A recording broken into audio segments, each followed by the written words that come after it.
మీ పద్మాగంట అడియంనండి. చిక్కుడుగాయ, ఎండు చేపల కూర చూసా ఎంత బావుందో చూసి చెప్పండి. మా వారు, నేను, మా పాప, మమ్మీ ఇయాల సండే కదా!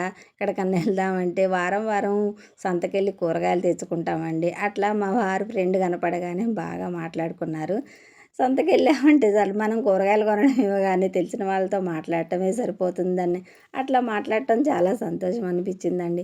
మా వారు నేను అట్లా మాట్లాడిన తర్వాత కొన్ని ఇంటికి కావాల్సిన కూరగాయలు వారానికి సరిపడా కూరగాయలు తీసుకొని ఇంటికి వచ్చి ఇంట్లో ఇట్లా సర్దుకుంటున్నామండి. మా వారు కూర చేయమన్నారు. చిక్కుడుగాయ, ఎండు చేపల కూర చేయమంటే దానికి ఎప్పుడైనా నాన్ వెజ్ చేయాలంటే మా వారే చేస్తారండి. చిక్కుడుగాయ, ఎండు చేపల తలకాయలు మా వారే తీసేసి నేను టమాటాలు, ఉల్లిగడ్డలు, పచ్చిమిరపకాయలు నేను కోసానండి. చూడండి మా వారు ఎండు చేపలు వాటర్లో ఎంత బాగా క్లీన్ చేశారు. మా వారు తర్వాతేనండి ఎండు చేపలు క్లీన్ చేయడం అంటే.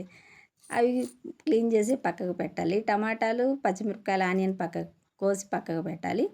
చిక్కుడుగాయలు బాగా క్లీన్ చేసుకొని కుక్కర్లో వేస్తే ఒక 10 నిమిషాల్లో ఉడికిపోతాయి. అవి కూడా పక్కకు పెట్టుకోవాలి. జీలకర్ర, దాల్చిన చెక్క, లవంగాలు, మెంతులు కొద్దిగా స్టవ్ వెలిగించి కొద్దిగా రోస్ట్‌గా ఇట్లా వేయించుకోవాలండి. వేయించుకొని అవి కూడా కొద్దిగా పక్కకు పెట్టుకోవాలి. స్టవ్ వెలిగించి కళాయి పెట్టి 3 కప్పుల నూనె పోసుకోవాలి. నూనె పోసుకున్నాక పచ్చిమిరపకాయలు వేసుకోవాలి. పచ్చిమిరపకాయలు వేసాక ఆనియన్ వేసుకోవాలి. ఆనియన్ వేసిన తర్వాత కొద్దిగా ఉప్పు వేసుకోవాలి. ఉప్పు వేసిన తర్వాత అల్లం పేస్ట్ కూడా కొద్దిగా వేసుకోవాలి. అల్లం పేస్ట్ వేసిన తర్వాత కొద్దిగా పసుపు వేసుకోవాలి. పసుపు వేసుకొని బాగా కలుపుకోవాలి. కలుపుకున్న తర్వాత ఉడకబెట్టిన చిక్కుడుకాయలు ఉంటాయి కదండీ! చిక్కుడుకాయలు వేసుకోవాలి. చిక్కుడుకాయలో ఫైబర్ ఎక్కువగా ఉంటుంది. ఆరోగ్యానికి చిక్కుడుకాయలు చాలా మంచిది. అట్లా బాగా కలుపుకున్నాక టమాటాలు ఉంటాయి కదండీ! టమాటాలు కూడా వేసుకొని బాగా కలుపుకోవాలండి. కలుపుకొని టమాటాలను కొంచెం సేపు ఒక 10 నిమిషాలు మూత పెట్టి అట్లనే ఉంచుకోవాలండి. మూత తీసేసి ధనియాల పొడి వేసుకోవాలండి. ధనియాల పొడి వేసుకొని బాగా కలుపుకోవాలి. తర్వాత ఎండు చేపలు ఉంటాయి కదండీ! ఎండు చేపలు కూడా వేసుకొని బాగా అట్లా కలుపుకోవాలండి.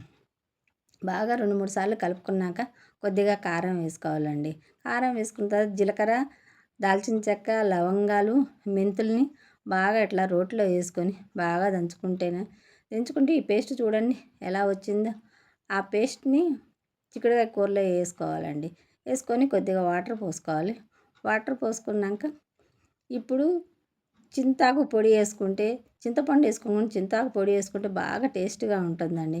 చింతాకు పొడి వేసుకోవడం వల్ల చిక్కుడుకాయ, ఎండు చేపలు కూడా భలే టేస్ట్ వస్తుందండి. చూడండి బబుల్స్ ఎట్లా వస్తున్నాయి. బబుల్స్ రాగానే కొత్తిమీర వేసుకోవాలి. సూపర్ అండి.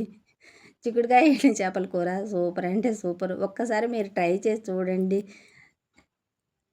మా వారు తింటూ చాలా బాగుంది చిక్కుడుకాయ, ఎండు చేపల కూర అన్నారండి. ఇట్లా చేయడం ఎంతమందికి నచ్చిందో లైక్ చేయండి, షేర్ చేయండి, కామెంట్ చేయండి, సబ్స్క్రైబ్ చేసుకోండి.